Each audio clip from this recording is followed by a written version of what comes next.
We are blessed to be joined tonight by Corinne Owens, the widow of U.S. Navy Special Operator, Senior Chief William Ryan Owens. Ryan died as he lived, a warrior and a hero, battling against terrorism and securing our nation.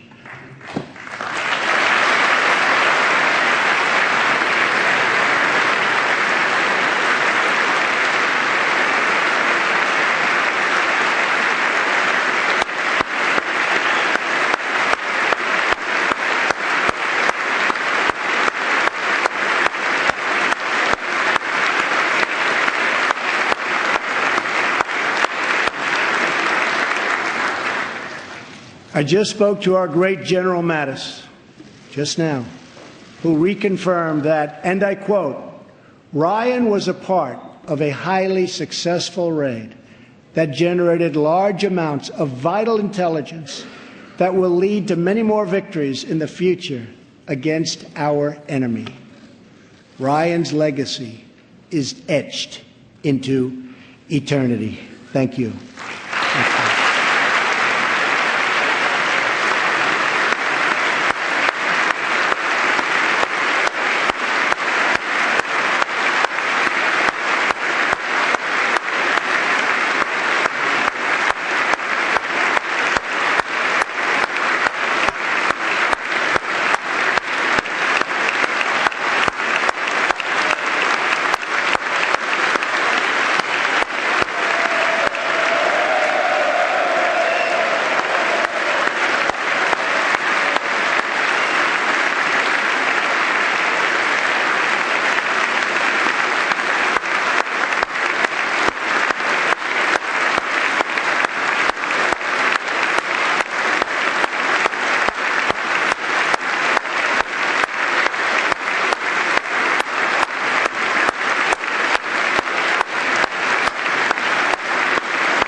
And Ryan is looking down right now, you know that, and he's very happy because I think he just broke a record.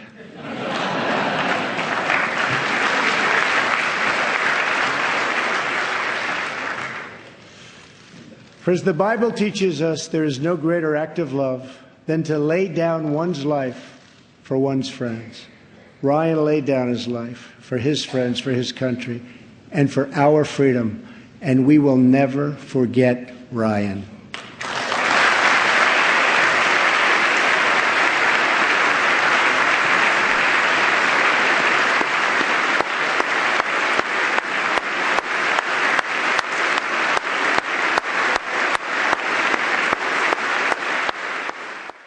Oh my gosh, if you would have seen it, you have to watch the video, seek it out on YouTube, watch it, to see Carolyn Owens, now widower of William Ryan Owens, our fallen hero, looking heavenward, crying. You could see the pain, but also the appreciation of recognition of her husband. And to hear that from the President of the United States, and the longest standing ovation recorded in the history in Congress. That goes for any military person that has ever given their life for this country. It is the bravery of men and women that are selfless, that will do it, and do it every single day without hesitation. It always floors me to hear the recounts of not only the firefighters that would go in or paramedics that would march right into 9/11, right into the buildings when they were burning, or knew that they were going to be coming down, or the real remote possibility that they may not be coming back out. Firefighters do that every day. Police officers, when they put on their badge, when they go out the doors, they know that they may not be coming home. So they hug their wife and their kids, and they hold them because they know how dangerous it is. And the same goes true for those that are deployed. But they do it because they love our country, and they love their families, and they're thinking about their future. That was electrifying, and I think that's going to very much set well with the military. It's going to set well with even the hardest-hearted Democrats that hate Republicans. That was a great speech done very tenderly, respectively, and again, it was very, very needed because of the criticism of the Trump administration. Again, you can explain all day that the mission was already planned during the Obama administration. Again, a lot of left don't want to hear about that, but it's true. If you do research, it's true. But this was under the watch of Donald Trump, and he used that opportunity, and I think he used it brilliantly, and it was done. I mean, you couldn't have done better. People say, well, how brilliant Barack Obama was as a speaker, and he was a good speaker. But you couldn't match that last night. It was second to none, and Obama anything he said never got that. I would have to say a little divine there, and very needed for the wife, indeed. And Trump's ordering the Department of Homeland Security to create new offices, and that's a good thing. Did you know 4,000 people were shot in Chicago? Interesting fact, but true. Like the murder capital of the world, Chicago. In Chicago, more than 4,000 people were shot last year alone, and the murder rate so far this year has been even higher. This is not acceptable in our society.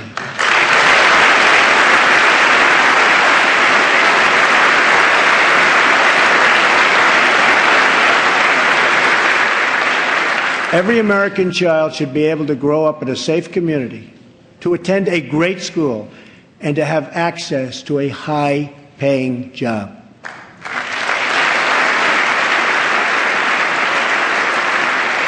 But to create this future, we must work with, not against, the men and women of law enforcement.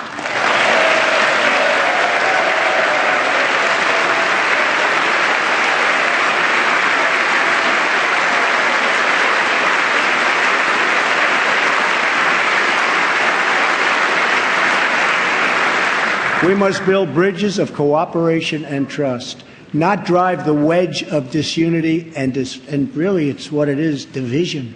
It's pure, unadulterated division. We have to unify. Police and sheriffs are members of our community.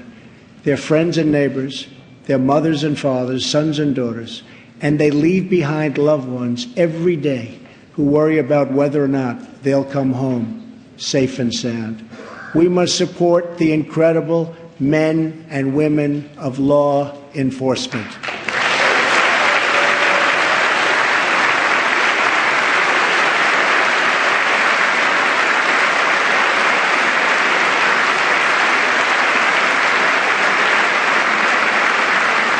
And we must support the victims of crime. I have ordered the Department of Homeland Security to create an office to serve American victims. The office is called VOICE, Victims of Immigration Crime Engagement.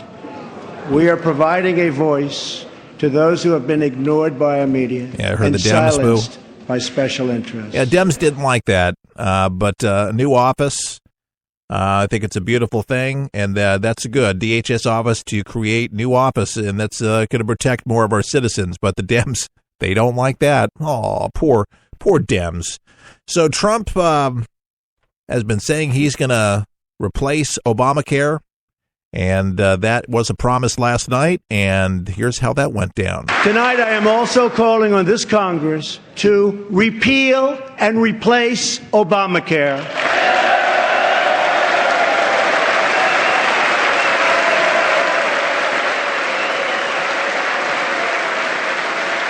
Now, that went over big. Oh, yeah. Nancy Pelosi not liking it. Most of the Dems don't like it. Oh, look at Schumer. With reforms that expand choice, increase access, lower costs, and at the same time provide better health care.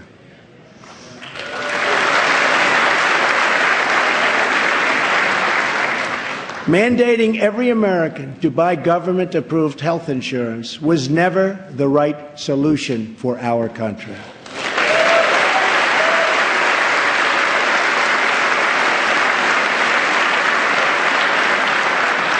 The way to make health insurance available to everyone is to lower the cost of health insurance, and that is what we are going to do. Remember, when you were told that you could keep your doctor and keep your plan, we now know that all of those promises have been totally broken. Thanks, Obama. Obamacare is collapsing, and we must act decisively to protect all Americans.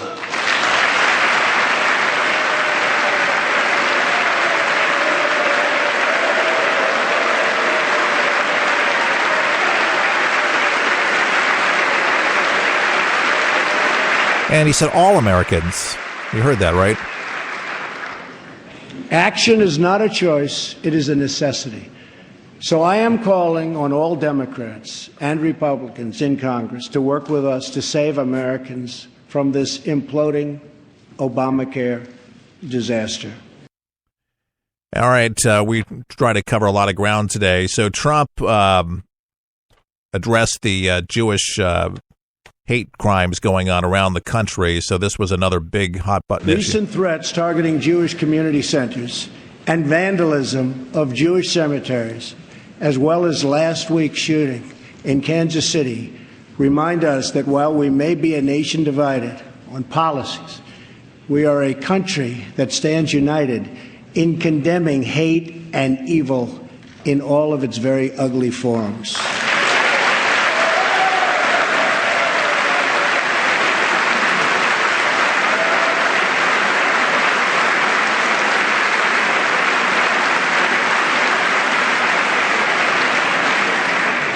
Each American generation passes the torch of truth, liberty, and justice in an unbroken chain all the way down to the present. That torch is now in our hands, and we will use it to light up the world. I am here tonight to deliver a message of unity and strength, and it is a message deeply delivered from my heart.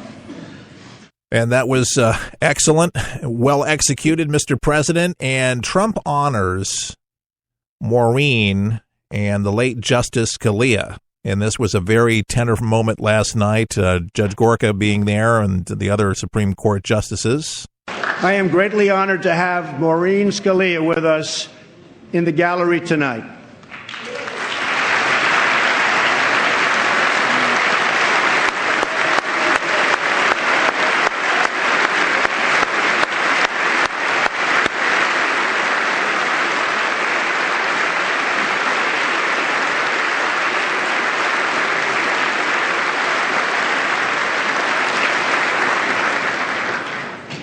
Thank you, Maureen. Her late great husband, Antonin Scalia, will forever be a symbol of American justice. To fill his seat, we have chosen Judge Neil Gorsuch, a man of incredible skill and deep devotion to the law. Neil Gorsuch, yeah, that's his name. But man, and the wife really admires Gorsuch and believes that it's a great replacement. But bittersweet. Obviously, you can imagine your late husband, but proud that we're going to have somebody that is not going to try to redefine or rewrite laws, but are going to interpret the Constitution as best as possible as our founding fathers framed it.